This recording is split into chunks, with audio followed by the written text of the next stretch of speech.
अंतर्राष्ट्रीय महिला दिवस की आप सभी को हार्दिक शुभकामनाएं। ये एक ऐसा दिन है जहां पर हम देश ही नहीं विदेश की महिलाओं की योगदान उपलब्धियों को खूब मिलकर सेलिब्रेट करते हैं। अंतर्राष्ट्रीय महिला दिवस की आप सभी को बहुत शुभकामनाएं। आपको पता है हर साल यहाँ पर एक नया थीम और एक कलर होता है विमेंस डे को लेके। इस बार का थीम है विमेन इन लीडरशिप और कलर थीम है पर्पल। अंतर्राष्ट्रीय महिला दिवस के इस मौके पर a very happy women's day to all of you. एक दूसरे को सपोर्ट करें, मोटिवेट करें और एक दूसरे की ताकत को और भी बढ़ाए। हम हैं तो है जमाना। महिला दिवस की आप सभी को शुभकामनाएं।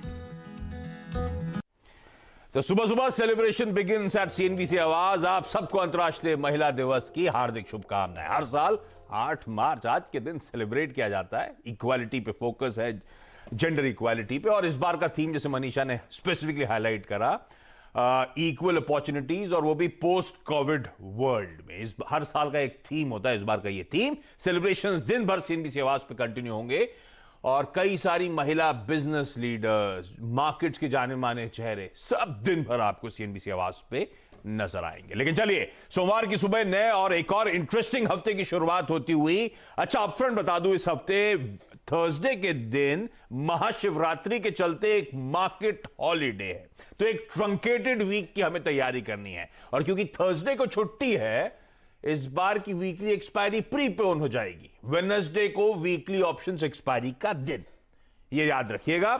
और इस बीच आपने देखा ग्लोबल संकेत थोड़े से गड़बड़ाते हुए, और ग्लोबल संकेत खराब हुए थे, उसके बाद हमने थोड़ा सा मंदी इंपोर्ट कर ली थी। तो अच्छी तेजी पिछले हफ्ते बन रही थी, मंडे, ट्यूसडे, वेडनेसडे। उसके बाद थर्सडे और Friday back to back 2 trading session भारतीय बाजारों में दबाव के साथ कामकाज होता हुआ नजर आया। नेट हालांकि निफ्टी बैंक में उछाल था। पूरे week on week gains, Nifty 0.3%, Nifty bank 1.25% के गेंस देने में फाइनली कामयाब रहा। लेकिन ये 2 दिनों का प्रेशर काफी हावी रहा। और दिक्कत यह थी कि एफआईआईज, डीआईएस की तरफ से, दोनों की तरफ से सेलिंग के आंकड़े फ्राइडे के ट्रेडिंग सेशन में सामने आए। तो नेट इंस्टीट्यूशनल आंकड़ा जो था 3200 करोड़ रुपए, 3200 करोड़ रुपए के आसपास का नेट सेल का आंकड़ा आया था। तो ये अब तब तक की तस्वीर थी। लेकिन फ्राइडे को जब ट्रेड छोड़ के गया, उसके बाद तस्वीर बदलना शुरू हो गई अच्छे तरफ में। तो अमेरिकन मार्केट्स पहले स्क्रीन पर लेकर आइएगा। जो फ्राइडे का ट्रेडिंग सेशन था, यूएस में तगड़ा उछाल, 1.5 से लेकर 2% तक की मजबूती अक्रॉस बेंचमार्क्स देखने को मिली। और उसमें भी हाईलाइट था, यूएस मार्केट्स में दबाव के साथ कामकाज हो रहा था। एक समय 200-250 पॉइंट डाउन नीचे था, और वहां से क्या घूमा है देखिए आप। और रिवर्सल का दिन था, तगड़ी रिकवरी इंट्राडे प्ले आउट होती हुई नजर आई। तब और अब क्विकली आप लोगों की स्क्रीन पर आएगा। हम डाइजेस्ट करके गए थे 90 पॉइंट का दबाव डाउ फ्यूचर्स में, 100 पॉइंट का दबाव मोटा मोटी। उसके सामने हुआ 570 अंकों का उछाल एक्चुअल सेशन में। और उसके ऊपर आज फिर डाउ फ्यूचर्स दिखा रहा है कि 100 पॉइंट की और मजबूती के साथ यूएस मार्केट्स खोलेंगे।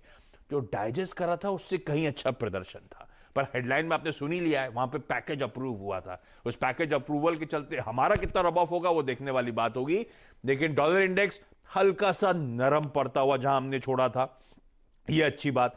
10 ईयर यील्ड जहां छोड़ी थी उन्हीं लेवल्स के आसपास, लेकिन थोड़ी सी इंच अप हो रही है इस बीच। 1.55 के जोन्स पे छोड़ा था, 1.59, 1.58 के जोन्स पर वापस वो 1.6 के लेवल्स के पास पहुंचती हुई। तो उस पे हमें नजर रखनी है। कच्चा तेल उछाल दिखा रहा है, हेडलाइन में मेंशन था, ये वो संकेत। और अक्रॉस एशिया, क्योंकि यूएस से ओवर द वीकेंड क्यूज अच्छे हैं, अक्रॉस एशिया बाइंग नजर आएगी आपको। और हाईलाइट तो आपकी स्क्रीन पर है। हमारा एसजीएक्स निफ्टी कह रहा है कि भाई 2 दिनों के पेन के बाद इस नए हफ्ते की आगाज जो है वो बढ़िया नोट पे होगा। इंटरनेशनल महिला दिवस के दिन हम 1% मजबूती के साथ खुलने की तैयारी कर रहे हैं। ऐसे ग्लोबली मूड माहौल है क्या, ये पैकेज और उसके कॉन्टोर्स पे बात करेंगे नीरज बाजपेयी से। वीरू बताएंगे आपको कैसे स्ट्रेटेजाइज करना है फिर आज के बाजार में। नीरज जी, ये पैकेज तो अप्रूव्ड मंडे ट्यूसडे को हो जाएगा। और अभी अटका हुआ मामला क्या? हाँ, अभी हाउस में होना है ना, चूंकि उसमें कुछ जो करेक्शन किए गए थे उसके बाद मोटा मोटी हो गया। ट्यूसडे को होना ही है, 14 मार्च लास्ट डेट है, तो उससे पहले हो जाएगा ये। लेकिन जो दूसरी 2 चीज़ें हैं उसमें ध्यान रखना चाहिए। एक तो वहाँ का जॉब डेटा बहुत ही स्ट्रांग आया है, वो एक बार फिर से चैलेंज ये देगा कि आगे जाते हुए इन्फ्लेशन बढ़ेगा। और दूसरा, कच्चे तेल में 70 को पार करके $71 के आसपास पहुँच गया। उसका एक रीज़न तो ये है कि ओपेक ने जो प्रोडक्शन कट है वो कम नहीं किया, उसको बनाए रखा है। दूसरा, सऊदी अरब की जो सबसे बड़ी ऑयल टर्मिनल है, वहाँ पे यमन का जो रिबेलियन ग्रुप है हौती, उसने हमला किया, अटैक किया है। हालांकि वहाँ पे जानमाल की नुकसान नहीं हुआ, लेकिन प्रोडक्शन में थोड़ी दिक्कतें आ सकती हैं। सिक्योरिटी कंसर्न है, इसलिए क्रूड $71 के आसपास ट्रेड करता हुआ दिख रहा है आपको। तो ये एक चुनौती भरा समय हो सकता है। ग्लोबल मार्केट के लिहाज से चाइना का डेटा बहुत इंपॉर्टेंट है। उनका एक्सपोर्ट इंपोर्ट बहुत ही ज़बरदस्त रहा है। एक्सपोर्ट बहुत बड़ा है, इंपोर्ट कम बढ़ा है, और वहाँ के बहुत ही स्ट्रॉन्ग नंबर्स हैं। तो ये पूरी ग्लोबल रिकवरी की तस्वीर बन रही है, और ऊपर से ये पैकेज हो गया है। तो ये एक बार फिर से इन्फ्लेशन और बॉन्ड यील्ड का चैलेंज बनाएगा। तो मुझे तो ये देखना है कि ये जो आज की रैली है ये कितनी सस्टेन करती है। सही बात है। और बॉन्ड यील्ड दरअसल 1.6 के करीब इंच अप होती हुई, तो थोड़ा सा कॉशियस रखना है हमें, है ना, कैरिड अवे नहीं होना इस तरह की गैप अप ओपनिंग के बाद। लेकिन फिर स्ट्रेटेजाइज कैसे करना है, क्योंकि इंस्टीट्यूशंस ने तो बिकवाली करने का मूड बनाया था फ्राइडे को। आज थोड़ी सी तस्वीर पलट के नजर आ रही है, हरियाली थोड़ी सी नजर आ रही है। ऐसे में वीरू कैसे अप्रोच करना है? फ्राइडे के सेशन में हुआ क्या था, क्योंकि इंपॉर्टेंट लेवल्स के आसपास जाके हम क्लोज हुए हैं। 14,950 इंपॉर्टेंट था, और उसी जोन्स के आसपास हम क्लोज हुए हैं। तो कैसे अप्रोच करूं अब इस बाजार को? देखिए Ashish, I mean frankly speaking, इन स्टेट्स के बीच में मैं बहुत आतुर नहीं हूं और ऑप्टिमिस्टिक नहीं हूं कि मैं लॉन्ग पे पैसा कमा पाऊंगा। फ्रेंकली स्पीकिंग, आपने जितने भी आप देखें लेवल्स की बात करी, चाहे वो क्रूड के हों, स्पेशली डॉलर इंडेक्स आशीष चार्टिकली वो जिस स्थिति में है वो काफ़ी, अगर आप देखें, हद तक बयां करता है कि हमारे इंस्टीट्यूशन क्या कर रहे हैं। आप देखिए करीब 2,000 करोड़ रुपए की सेलिंग, 1,200 करोड़ रुपए की डीआईएस की सेलिंग। एफआईएस ने इंडेक्स लॉन्ग नहीं किया आशीष। मतलब आप सोच लीजिए कि करीब करीब आपका 14,950 की ट्रेजेक्टरी में 14,850 की ट्रेजेक्टरी में निफ्टी गया, वहां पर भी कोई लॉन्ग का इंटरेस्ट एफआईएस का नहीं था। स्टॉक फ्यूचर्स उन्होंने, अगर आप देखें, बेचे करीब करीब 2,000 कॉन्ट्रैक्ट शॉर्ट कवर किए थोड़े से, और 129 करोड़ रुपए का इंडेक्स ऑप्शन खरीदा आशीष। और यहां पे भी आप देखिए कि बड़ी हाईलाइट किया है, सबसे बड़ा कॉन्ट्रैक्ट एडिशन कहां पर है, वो है call short 43,000 contract, call long 36,000, put short बहुत नहीं है। अमूमन जब भी बाजार कोई बेस बनाने के लिए कोई रिफ्लेक्शन दे रहा होता है ना, एफआईएस की बहुत स्ट्रांग पुट राइटिंग आती है, वो यहां पर विजिबल नहीं है आशीष। तो मैं, चाहे वो डॉलर इंडेक्स हो, चाहे क्रूड हो, चाहे वो आईवीज हो, और चाहे वो एफआईएस के स्टैट्स हो, कॉल राइटिंग के स्टैट्स हो, उसको देख के बहुत आतुर नहीं हूं आशीष कि मैं लॉन्ग पे पैसा कमा पाऊंगा। मेरा आज का टेक ये है कि 15,000 और 15,100 पे सबसे स्ट्रॉन्ग कॉल राइटिंग है। तो जो ये पहला रेजिस्टेंस जोन है ना आशीष, ओपनिंग के बाद मैं इसको मॉनिटर करूंगा। 15,090, 15,122, इसके ऊपर अगर निफ्टी स्पॉट नहीं टिकता आशीष, तो वीकनेस बाजार में फिर बढ़ेगी और आपको शॉर्ट करने का मौका मिलेगा। और शॉर्ट करने का मौका कहां तक मिलेगा? 14,800, 850 तक का। हाँ, 122 और 15,090 का जोन निकल जाए, इसके ऊपर निफ्टी सस्टेन करे, तो आपको एक हल्का सा रिलीफ मूव टुवर्ड्स 15,190 और 15,230 तक मिल सकता है। लेकिन इसको चेस करिएगा 50 से 60 पॉइंट के स्टॉप लॉस के साथ। ये अप्रोच है। निफ्टी बैंक, हाँ, निफ्टी बैंक थोड़ा ओवरसोल्ड है, काफी लोअर ट्रेजेक्टरी में समय बिता चुका है। पोस्ट ओपनिंग आशीष 35,600, 35,800, ये एक कॉल राइटर का जोन है। अगर ये निकलेगा तो पहले 36,000 या फिर उसके बाद ये 36,500 की ट्रेजेक्टरी को टेस्ट कर सकता है। लेकिन ओपनिंग के बाद अगर ये 35,800 और 35,600 के ऊपर ना टिके तो फिर सिंक होगा और आएगा 35,200 की तरफ। और 35,000 याद रखिएगा एक बहुत क्रिटिकल बेस है, वो वॉलेट हुआ तो काफी चीज निफ्टी बैंक के लिए खराब हो जाएंगी। तो स्टैट्स और सर्कमस्टेंसेस डिफरेंट है, तो थोड़ा सा देख के संभल के आशीष। बिल्कुल, तो कॉशियस अंडरटोन देखिए अक्रॉस द बोर्ड आपको नजर आ रही है। थोड़ा सा इस गैप अप से सचेत रहना है, कॉशियस रहना है ना, हमें स्मार्टली अप्रोच करना पड़ेगा, कैरिड अवे नहीं होना है। कुछ सारी इश्यूज हैं, चाहे वो डॉलर इंडेक्स हो, चाहे वो बॉन्ड यील्ड हो। अमेरिका में सिर्फ वो मैसिव पैकेज का अनाउंसमेंट और उससे थोड़ा सा वो यूफोरिया बिल्टअप होता हुआ या फिर तेजी अमेरिकन मार्केट्स में देखने को मिल रही है। देखते हैं ये कितना सस्टेन होता है, ये बड़ा सवाल आज के लिए जो ये गैप अप दिख रहा है। आज की trading bets, Prudent Broking Services कह रही है एस्कॉर्ट्स खरीद लीजिए, 1350 तक के टारगेट्स यहां पे आपको नजर आएंगे। आईडीबीआई कैपिटल की तरफ से कॉल है क्रॉम्पटन को लेकर, खरीदारी करने का मन 434, 434 के टारगेट्स। और निर्मल बंग सिक्योरिटीज, ये देखिए दिग्गज पे एक बिकवाली का कॉल है, सेल बिलो 2550, तो ये कंडीशनल सेल है और 2470 तक के लेवल्स आपको वहां पे देखने को मिलेंगे। तो आज गैप अप होगा, है ना बाजार। कैप अप के बाद अगर 2550 के नीचे आना शुरू हो तो HDFC में एक सेल है। इस तरह के दिग्गज में बिकवाली का कॉल, लेकिन एक कंडीशनल सेल। सारे stop losses please note down करिएगा। और इसके अलावा समझ लीजिए आज स्टॉक्स न्यूज कौन से है? ये पिंक शर्ट इसीलिए क्योंकि आज महिला दिवस है।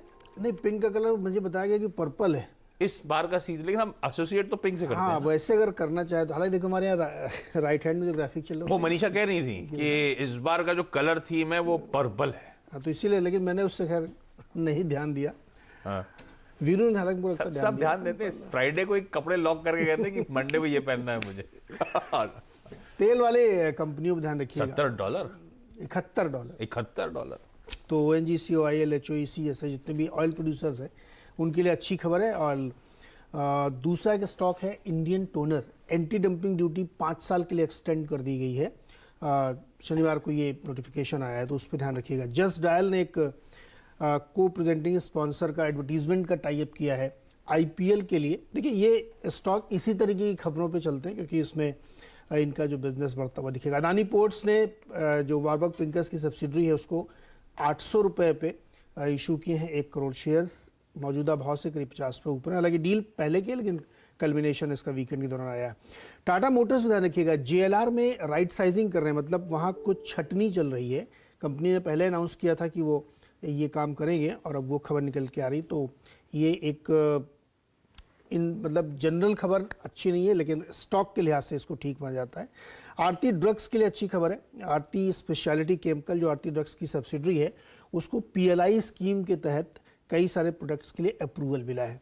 तो ये खबर बहुत पॉजिटिव है आरती ड्रग्स के लिए क्योंकि इनको इंसेंटिव मिलेगा। एस्ट्रल पॉली के जो निवेशक हैं उनको बोनस शेयर मिलेगा। 19 मार्च इसकी रिकॉर्ड डेट है, ये जरूर ध्यान रखिएगा। NMDC ने प्राइस आयरन ओर के रिवाइज किया लेकिन कोई चेंज नहीं किया है, इसलिए वहां पे कोई खास मोमेंटम आता हुआ आपको नहीं देखने को मिलेगा। ओके, तमाम वो स्टॉक्स है जो आपके रडार पर रहने चाहिए। खबरों की वजह से इन तमाम स्टॉक्स में एक्शन देखने को मिलेगा। अच्छा, कई सारी इंपॉर्टेंट चीजें हैं। आज से हमारे पार्लियामेंट का सेकंड पार्ट जो बजट सेशन का है वो रिज्यूम करने जा रहा है। इसके अलावा महाराष्ट्र में आज 8 मार्च बजट पेश किया जाएगा।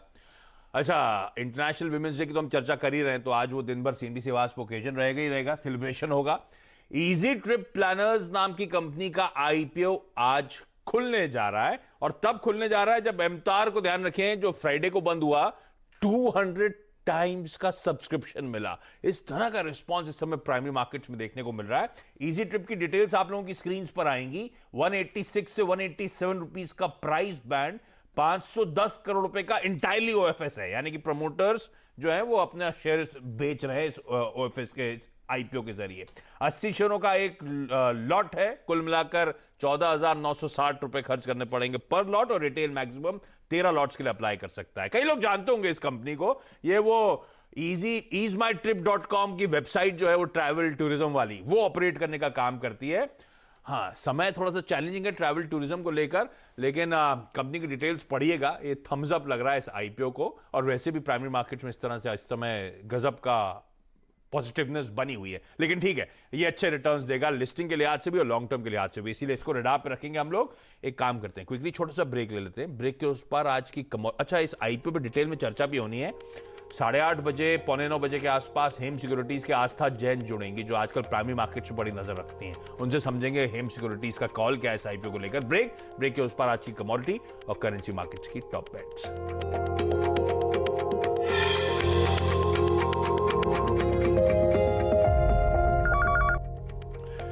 ब्रेक के बाद आपका स्वागत है। आज की कमोडिटी और करेंसी मार्केट की स्ट्रैटेजीज एंजल कमोडिटीज की तरफ से आप लोगों की स्क्रीन पे नीचे चल रही है, नोट डाउन करिए। कमोडिटी मार्केट्स में भी तगड़ा एक्शन ऑफ लेट देखने को मिल रहा है। जाते आते SGX निफ्टी हफ्ते की बढ़िया शुरुआत होने के इंडिकेशंस, क्योंकि यूएस में फ्राइडे को अच्छा मजबूत सेशन था। वो पैकेज अप्रूव होने के बाद $1900 का, $1900 बिलियन का, हाँ, $1900 बिलियन का उसका रब ऑफ आज भी डाउ फ्यूचर्स दिखा रहा है और इसीलिए अक्रॉस एशिया बाइंग है, लेकिन कॉशियस अंडरटोन। डॉलर इंडेक्स में स्पाइक, बॉन्ड यील्ड्स में स्पाइक यूएस में, तो थोड़ा सा कॉशियस होके इस तेजी को प्ले करने की जरूरत। ब्रेक के उस पार स्टॉक 2020। नमस्कार।